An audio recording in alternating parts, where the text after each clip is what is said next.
Hello, darkness, my old friend. Chase DeLauter's injured again.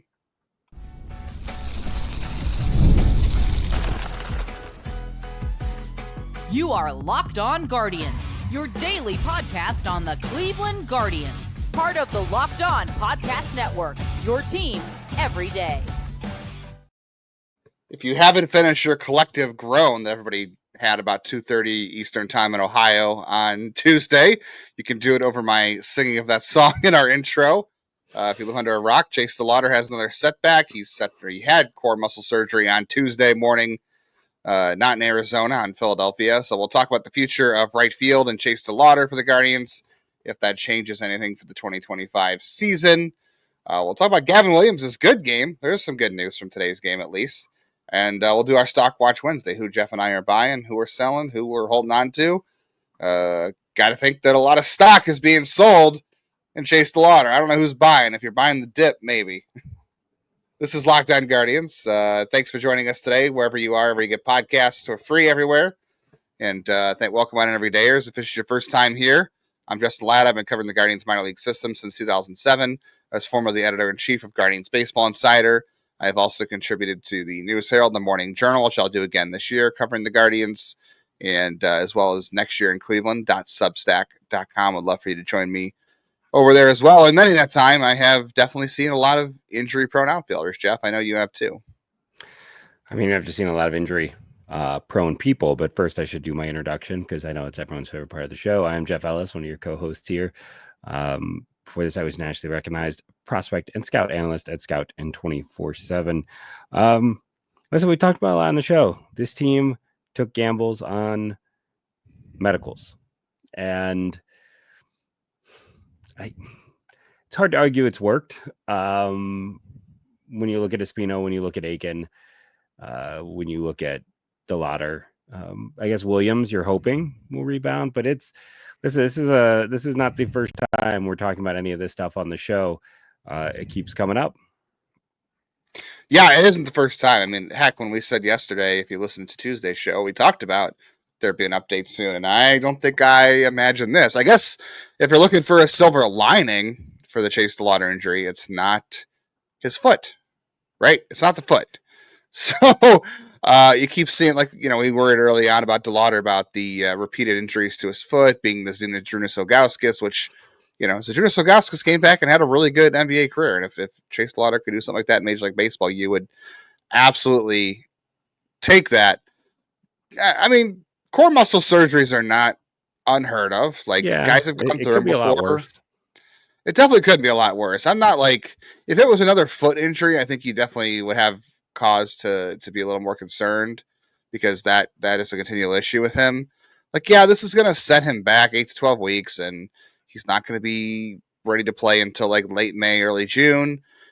When he missed the first 2 months of the season in 2023 after his draft year, he came back, and after a week or so, he settled in. And that's a high A, so it's not like it's, anything concrete that you can really sit there and say, he dominated high A. He should dominate high A because he was one of the best players in college baseball in 2022 when he was healthy, and he was one of the best players in the Cape Cod League. Yeah, Chase DeLauter doesn't even have 100 minor league games at this point, and when he's on the field, it's a 904 OPS, right? It's a really good set of numbers when he's on the field, and only 33 of those games out of the 96 are above high A.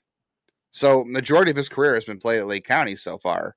And then the Arizona Fall League. So, and I don't know that he needs a lot of time in the minors anyway.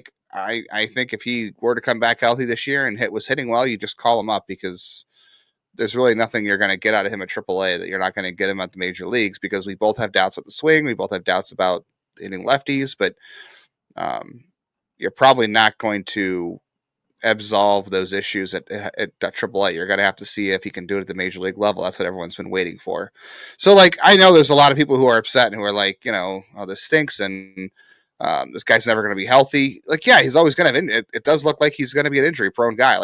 But I also say that core muscle injuries are flukes. This is a very fluky injury.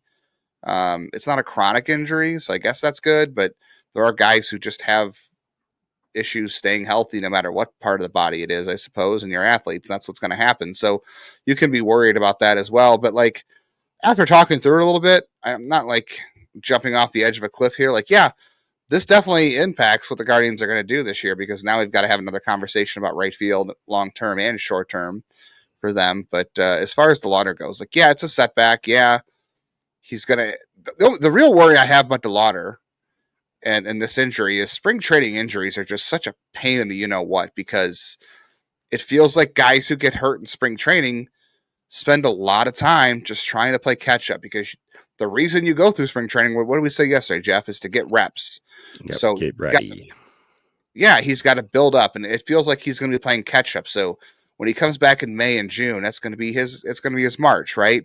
And then July is going to be his April, and then August is going to be May. Like if he's healthy. So like you're constantly playing catch up. That's the thing that worries me the most about him, is that he'll spend the entire year trying to catch up and get into regular season form. But again, if you want to look on the better side of things, after like a week in 2023 when he finally made his debut, he was hitting everything. That was high A, but that's the best you're going to do on silver linings on this. And the one thing I'll say, though, the one area where I'll slightly disagree with you is, like, I know there's this talk about, like, we might as well get him up and see what he can do. I just want to throw out, like, it's still a really hard transition. Like, it is. I'm not saying I know he's hit at, like, every level so far, but there's been caveats, there's been concerns. He has some beyond, even if he was healthy and didn't, I mean, he'd probably already be up, but like there's big warts on Chase. Like it wasn't just the fact that he didn't fall. There were health concerns, but those weren't the reason he fell in the draft. The reason he fell in the draft is he was a school guy who had a small sample size, who got obliterated by second round pitching when he was supposed to be a guy who was going to be first overall in the draft at one point. Like, I mean, he got Parker Messick made him look like a high school kid in that matchup in high school, as did Bryce Hubbard. I still don't know if he's ever going to hit lefties. I still don't know if he's going to be able to pick up breaking pitches. I don't know how much you could fully invest on him as the full-time option. But go back to what I talked about on Monday. I mean, I still think there is a good chance of a really strong platoon bat and above average starter. But I still think it's going to be a hard tradition. I think it's going to be, with his swing, it's going to be a really hard transition to the big league. So I don't think anything is, I think, this is a guy, we are focused on health, but is there anyone in the minors who has more, like, who is a top prospect who has more negative concerns? He has the most red flags of any guy in the top. I mean, but he's not a top 10 guy anymore. But it's like, I don't think there's anyone in the top 10 who has more red flags than Chase DeLauter. I mean, it speaks to his physical tools and why he's such a well regarded prospect. But like, between the swing concerns and the breaking balls and the health and the inability to hit lefties, like he is, which again, it just speaks to the special talent and what you're hoping, that he'll be. When the Guardians traded for Lane Thomas a year ago, I talked about that against lefties, he had been Bryce Harper. You're kind of hoping that against righties, Chase DeLauter can be, I don't know if I want to say Bryce Harper, but close to that. Like you're hoping that what he can do can be that special. But yeah, I think I'd feel better if it was just constantly his feet. But like last year, it wasn't in an oblique at one point? Like he's had multiple different, it's just his whole body. No, last year it's been his legs. So last year was the turf toe, which was on his right foot. And then it was at the end of the season was his hamstring. So it hasn't. The left foot was the immediate concern. Was fractured twice. So like, it's not his left foot. And so I would be more concerned if it continued to be left feet or any kind of foot or leg injury. Like I tend to think that, I'm not a medical expert by any means, but I tend to think that these core muscle injuries, and this happened during a defensive drill, by the way, it happened on Friday. So the Guardians, there were a lot of people saying, well, they were lying and they were saying this and that. Up until Friday, the 28th, things seemed to be like a normal progression in terms of like getting him into a game soon. They kept saying we should be in games next week, and then the sports hernia occurred on Friday the morning, the 28th, in a defensive drill. So things, I guess, had been going according to plan up until then in terms of building him up slowly and all that kind of stuff. So I would definitely be more concerned if it was a continual foot problem. I'm not saying this is good. Obviously, again, the guy's got 96 career minor league games, and just feels you like his do whole have body guys. is failing him to some degree. Like it just. Well, I mean, look at Mark Pryor. How many injuries did Mark Pryor have? Like some guys' bodies just don't hold up. It is unfortunate, right? Like that happens with athletes. You hate to see it. I hate it for Chase DeLauter because I do think he's a talented player, despite the fact that I think humans in general. I'm not trying to get all philosophical here, but I think humans in general are used to seeing things done a certain way. We are creatures of habit, and when you see a swing like Chase DeLauter that isn't really like anybody else's, it does stand out. And there are concerns about that, absolutely. But we're conditioned to compare it to the normal.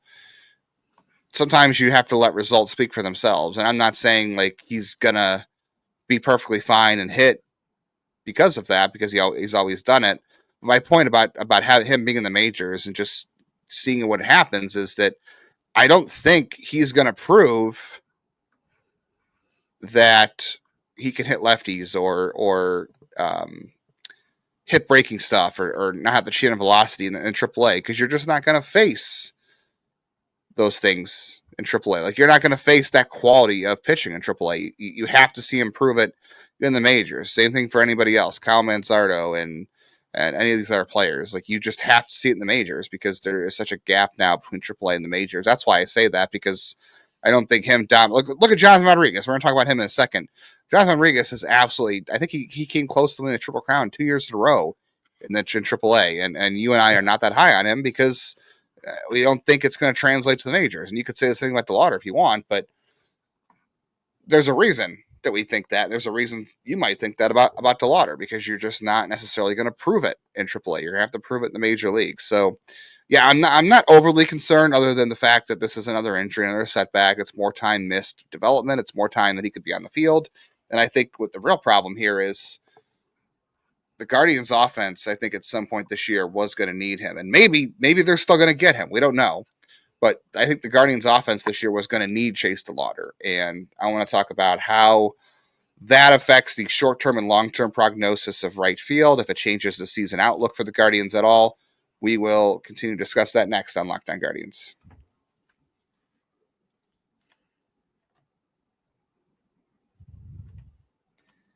Thanks for making it halfway through today's. If you like what you hear on Locked On Guardians, make sure you are automatically downloading to wherever you listen on podcasts. We're free everywhere you get podcasts. That includes Spotify, Apple, Podcast Addict, Pocket Casts, all that kind of good stuff. And we're on YouTube. Make sure you're hitting the bell on YouTube so you never miss a video. Jeff and I both had some quick updates this afternoon on the Chase DeLauter injury, some immediate reaction to that. So whenever we post those videos, hit the bell so you always see those. And if you really like us, you consider becoming an insider. As soon as we got the news about Chase DeLauter, we texted it right away to our insiders. We talked about the impact of it. Gave updates throughout the game. Will Brennan also came out of today's game with a lower back tightness. So right field's going really well for the Guardians right now. But if you want to be an insider, the link is on the screen. It's also in the show description of the episode. There's bonus content coming your way. There's extra episodes in terms of leftovers, topics we don't get to, mailbags, and some written content as the season goes along. Some other additional videos that Jeff and I will do, whether it's draft, minor league stuff, all that coming throughout the season. So join us when the season starts to be an insider for all that fun stuff. All right, so I said Will Brennan exited this game as well on Tuesday with lower back tightness. He was on base. The trainers come out to look at him, and he went back. He stayed out, and then he went back, and he didn't come back out for the next inning. So TBD on Will Brennan. Jeff, does this change the outlook of the season at all for you, the DeLauter injury? Because I will say it does a little bit for me. Maybe slightly. The one thing I'll say that, like, where I think we differ is, like, I was hoping he would be the answer, but I do think, like, in a weird way, I'm kind of excited to see about Jonathan Rodriguez. Like, the one thing I've always talked about is like if I was a terrible team, I'd be trying to trade for him, because all that dude has done is produce. I know it is a hitter-friendly ballpark, but there are guys who don't hit well there. it's like I always want to see those guys who have earned it get those opportunities, and I don't know what else that dude can do to earn it. Angel Martinez, this will be a chance for him to maybe get some reps. George Valera gets healthy. I know those are words that don't go together. Like, they have a weird amount of depth. And I guess my problem was, like, I just always counted on Chase DeLauter getting hurt. Like, in some respects, it's like, hey, it's better now that it's going to cost him less games. Like, maybe it'll just be 8 weeks and he'll be back in 2 months, and then he could be ready by June or July. I mean, he had an early injury last year. Like, it feels like he had his injury in college early in the season. And for whatever reason, it's the ramp up that always seems to get this guy. So, hopefully you can maybe get him back into action. I'm not quite as gloom and doom, just because it opens doors for other players. Hopefully someone steps in, and it's not like a Daniel Espino where it's going to be an entire year and then you're just kind of hoping for the next year, right? Like, this is a situation he should play this year. It is. So I'm not totally doom and gloom either. I think the issue for me is I have fallen so far on Will Brennan that I don't think he is like he's a little bit. I mean, he was almost a league average hitter against right-handers last year, and that's okay. I think for me, I believed coming into the season that everyone who had all the questions about the lineup, and those questions are very valid to me about the lineup, that I don't know what's going to happen. So I thought, okay, if the Guardians can get to June or May even, and Chase DeLauter is in AAA hitting the ball well, if he doesn't make the team out of spring training, that he could join them. We don't know what's going to happen with Travis Bazzana, right? We don't know if is that going to be a midseason? Will it be September? Will they call him up at all? It's a lot harder to predict. But I think it was very realistic that Chase DeLauter was going to be up before the All-Star break. I don't think, given, again, this is assuming he was going to be healthy all year, but which, maybe that's the wrong assumption, right? Because you said you count on getting hurt, and I think that's totally fair too. But I think at some point we assume that, okay, the Guardians, Chase DeLauter was close enough that the Guardians were not going to play like Super 2 games with DeLauter, right? I think it was definitely before the All-Star break if things were going well in AAA for him, unless someone like Noel or Brennan just somehow transformed into like an everyday right field platoon that was just so good it didn't matter. So I assumed that one of the answers to this lineup's questions was going to be to Chase DeLauter by like June. And now he probably won't start the season until the end of May, early June. And then you got to get him ramped back up, and he's got to get his timing back, and you want to be careful. And now I do think it might be July before you see him, and that's maybe unintended at that point. But the other thing for me is, like, again, I've fallen a little bit on Will Brennan. I was a big Will Brennan believer early on. I got that one wrong, unless he proves me wrong at the age of 27, which I don't, he's had enough major league at bats at this point where kind of the same guy for the last, like, every year in the big leagues. Yeah, once you get to that many at bats, like, it's hard to prove otherwise. There's a lot of people who believe in Noel, and I think this will increase his reps. So Noel should get a longer runway now. And yeah, the George Valera thing, he immediately gets more chances because he could be healthy enough soon to be playing, and that's a good thing for him. And he's on the 40-man roster, so that's not good for him, but it's also good for him in a way that he's not pressured to come back and play. Like, he can come back and take his time and build back up. Yeah, the Rodriguez thing is the most interesting thing to me, because I had a couple of our insiders texted about that and asked about, Rodriguez should be the guy now because he should get more shots. And he's so similar to Noel, but he's also not. Like, to me, Noel hits the ball, and their batted ball profiles are so different. Rodriguez actually will walk because he's passive, but he doesn't hit the ball in the air, and his swing is long. And it's not I don't think it's a swing conducive for a lot of fly balls in the majors and a lot of contact in the majors. Whereas Noel's issue really is just chasing bad pitches. It's not always strikeouts, but it's chasing bad pitches. So I don't view them as similar at all. And I continue to not believe in Rodriguez. And if I'm wrong, I'd be happy to be wrong, but I'm not a believer in Rodriguez.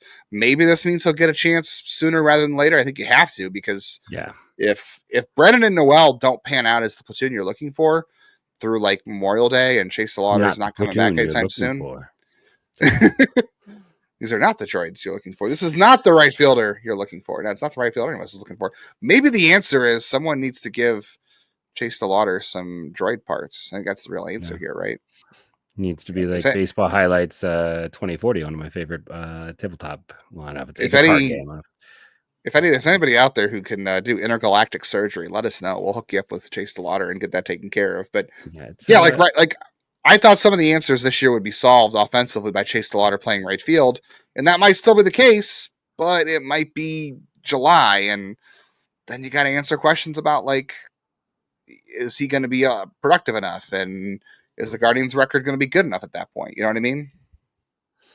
No, 100%. And like I said, I know logically why you talk about Rodriguez, but it's interesting. I know we said we weren't going to talk about this at the time, but like MLB.com put him 13th on their prospect list. We've seen other people slot him higher than us, and it's like, I don't know. I don't want to say we're necessarily missing something, but it's like, I get it at what point, and that's just the thing. Like, I remember when the Dodgers had, I think it was Adam Duvall and Scott Schebler, and traded both those guys out, even though they kept producing because the profile people didn't think would work, and it's worked out for both guys. And there's long history, JD Martinez being cut by Houston. Like, there's guys who end up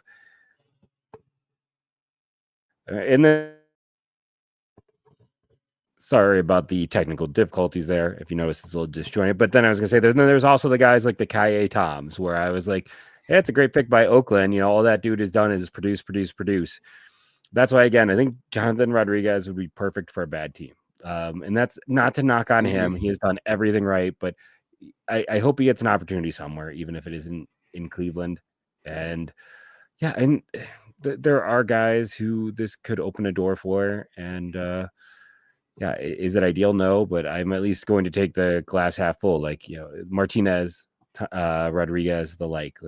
So hopefully someone pulls an Oscar Gonzalez, even if it's not sustainable. Give us 1 year of solid production, and I'll be happy. Yeah, you still have Lane Thomas, you have Stephen Kwan, and I was thinking they would shore up a spot with Chase DeLauter, and then you'd figure out a platoon partner with Noel if it's not going to be Brennan. So I do think Noel can be a platoon option out there at the very least.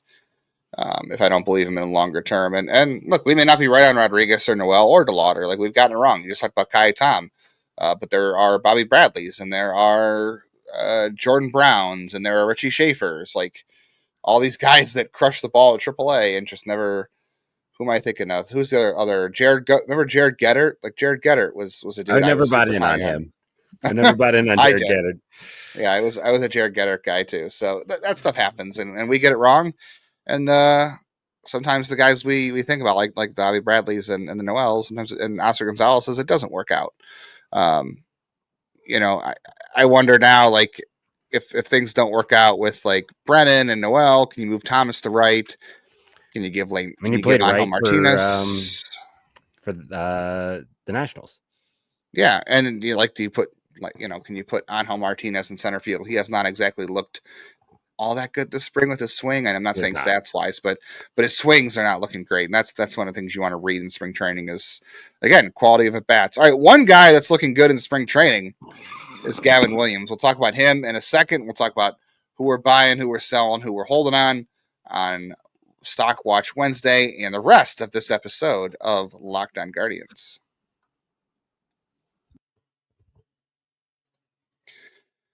If you want some snacks to tide you over, to make you worry less about the Chase DeLauters of the world, and you're trying to do something that's delicious and nutritious while you're snacking, crack into a good source of protein with Wonderful Pistachios. Wonderful Pistachios is one of the highest protein nuts. It's got 1 ounce of serving, has over 6 grams of protein, so that gives you 10% of your daily value. They are packed with fiber and better for you unsaturated fats to help you keeping fuller longer. If you're going to a baseball game anytime soon, whether it's in Arizona or Cleveland, you might have to have your gloves on. But Wonderful Pistachios are a great snack for the ball game. They're also a great snack at your desk on the road trip. The in-shell options are really good. No mess. It's really easy, and it's a great snack to have on the go or at the ballpark. I love a ballpark snack, and Wonderful Pistachios is right up there as a great option at the ballpark or anywhere else. So get cracking, get snacking, get cracking with the snack that packs a protein punch. Visit wonderfulpistachios.com to learn more. At least one source of good news, Jeff, on Tuesday was Gavin Williams. that was a heck of a performance. I know you didn't watch because you don't watch spring training baseball, but I watched and I was tracking the data. And Jeff, is 15 swings and misses against 27 swings good? Is that good? Well, more importantly, what does he picture himself as? What type of pitcher? Does he think he's a number one? Does he think he's a? That's an inside joke. Oh, That's an that's a in. low blow, is what that Oh, is. Yikes! no, I mean that's Yikes! fantastic. That's you know, I think I am as guilty of anyone of maybe falling a little too hard off of him last year after we talked about the spring training injury with Chase DeLauter and how it can derail a season. I mean, the stuff's always been there. The stuff's been good. I mean, that's maybe one of the most positive things I think we've seen all spring in terms of performance. Am I wrong? Yeah, his first outing was really good. The thing I was most impressed by in this outing was the fact that he was so dominant in the first inning. He had 3 strikeouts and he was overpowering. And let's be clear, the Angels lineup is bad. It's not good, even on a good day. And it's spring training. So this doesn't, the results are the results. But the velocity was good. The vertical break on his fastball. I think I've explained this before, but on the show, but induced vertical break is when a guy gets more carry on his fastball. So it's having less vertical down break. It's having more vertical up break, or it appears visually to have more vertical up break. So gravity itself will take the ball down, but when you have more induced vertical break, it reduces that drag on the ball and keeps it looking like it's moving upwards, almost fooling hitters going over the top of their bat. And today he was averaging 17 inches of induced vertical break. And for comparison, Garrett Cole gets about 20, and Garrett Cole's got one of the best vertical forcing fastballs in all of baseball. So, and Gavin Williams has been compared to him in the past. And averaging 96 on the fastball, that's good. He was having issues last year maintaining velocity and the shape of it all. Like fastball last year, his fastball got crushed despite being 96 mile an hour last year. And a lot of that had to do with just the shape of the fastball. Like, we've talked on the show before, I think, about how, like, look at Slade Ciccone, right? He threw 96 last year, but his fastball was terrible because it's straight, and hitters can hit fastballs like that. They train for that. The one thing I'll point out, too, and Jeff, you can look at this, too. I don't know if I showed you this graphic. If you're watching on YouTube, I'll put it I put it up on Twitter if you're not on there. But if you look at some of the posture, if you're watching on YouTube, you can just see the difference in Gavin Williams' posture on the mound. His back and his shoulders are not tilted toward third base as they were in 2024. He is staying more upright, more tall in his delivery, and not pushing off his back leg as much or getting into his back leg and keeping himself over the rubber more. And that's allowing his fastball to get more carry. It's making it more downhill, so it's harder to hit. So that's a very clear, like, mechanical change. And that's, again, one of the things that we watch for in spring training. Not necessarily results, but it's the mechanical changes like this that he needed to go through to get his fastball back to have these kind of results. So for Stock Watch Wednesday, Jeff, give me all the Gavin Williams stock. This is his second outing, so this is crazy to do this, but give me all the Gavin Williams stock. I'm a believer. If he stays healthy, I'm a believer that he and Tanner Bybee can be a massively good 1-2 punch in this rotation. So give me all the stock right now on Gavin Williams. Who are you buying? Are you buying on Gavin Williams, or somebody else you want to buy stock on right now? Well, I don't want to copy you. Gavin Williams. Feel free. I think it's a smart buy. I'm gonna. This will seem contrary to a day ago, but it's like I kind of want to buy into Doug Nikhazy more as a reliever, and I think he can be really good in that role. That's what he was in college. Like, we go back to when you were excited when they drafted him with Doug Nikhazy. One of the big things with Nikhazy in general is it kind of took him a few years to accept full coaching. Like, he was a lot of guys, it can be hard because it's like, I got here. I got a good bonus. I was drafted high because of what I can do. And I think, we heard some stories that maybe he was a little resistant to changes. And when last year was the first year, he really kind of dove in head first and he took off. And, I don't know if there's enough stuff there that I think he can be more than, like a back end starter. I think in the pen, he could be a real revelation. And I'm going to buy on his stock as the Eric Sabrowski second lefty, like the way they're talking him up a bit situation. I can agree with that. Yeah, I definitely felt like that was a fair assessment when coming out of the draft that he might have to be a reliever. And now he's changed his arm slot. And I think I said before too, I want to see what year 2 looks like from him with that new arm slot, because when you've done something the same way for so long in terms of body mechanics and what feels natural, and you're just getting used to the same rhythms. I want to see what year 2 looks like from him in terms of that. So I'll agree with you there for sure. Selling stock, I hate to say it, but I'm kind of selling stock right now on Angel Martinez. You and I were a lot higher on him coming into last year. Then he got hurt, and then he came up, and he had the short hot stretch, and then he didn't sustain it. But he's not really getting a lot of starter reps in spring training right now, and maybe that'll change. But he really hasn't. Like, it's been Arias and Brito at second base. I think those are the two guys it's between. Like, the Freeman's played some second base, and that's been about it. Martinez has gotten a few at bats there, but swing has just not looked like it's been there at all. Like he's not working counts. He's not taking good swings. He looks like he's caught in between right now. All that progress he made 2 years ago, or I should say last year, that coming off that season, and I'm not seeing it right now in terms of the approach and the swing. So I think I have to sell. I would love to see him play, in the wake of the DeLauter thing. I would love to see Lane Thomas move to right field and Angel Martinez get more run in center and see if he can do it. But, maybe it's too early to sell because he doesn't even have 100 major league plate appearances or not even that much more than 100. So I don't want to sit there and say like he's doomed, but I think for the short term, I think I'm selling Angel Martinez, and I'll be happy to buy back on him at a higher price if I'm wrong. There's just a lot of risk there, and as high as people were, and I'll say this, that like he went to the minors last year and didn't look particularly great, and then he got called up and still found success. So, sometimes he feels like he's a really hard player to nail down. Right now, I think I've gone back and forth on this, but I think at least for now, I'm going to sell on Juan Brito. Kind of our talk after the show yesterday really kind of changed my mind. Our off-air discussion about, yes, he is. We have seen guys struggle to make that leap. And like Rocchio, who all of a sudden didn't swing and miss that much, very specifically the year before Rocchio's final year in AAA, he really cut down. Like, I mean, not that he was ever a free swinger, but his command of the strike zone was a big thing that he was focused on. But what's happening, Brito is just, he's not being Brito. He's not doing what has got him to this point. And that it's that level leap again. And for right now, he doesn't have anything else to hold him up if the bat doesn't carry him. The defense is a below average straight. I actually don't really know about his foot speed, but I've never heard anything much about it. So I think it's at best average. So I'm kind of selling on him right now just because I feel like the bat is the carrying tool. And if the bat isn't carrying him, it's going to be hard for him to get that spot, especially when you have other guys who don't have options. Yep. Yeah, I think everything's against him on that right now. We'll see. There's 3 weeks to go. We'll see if he gets into a groove and his at bats start looking better with maybe back-to-back days or just more bats in general.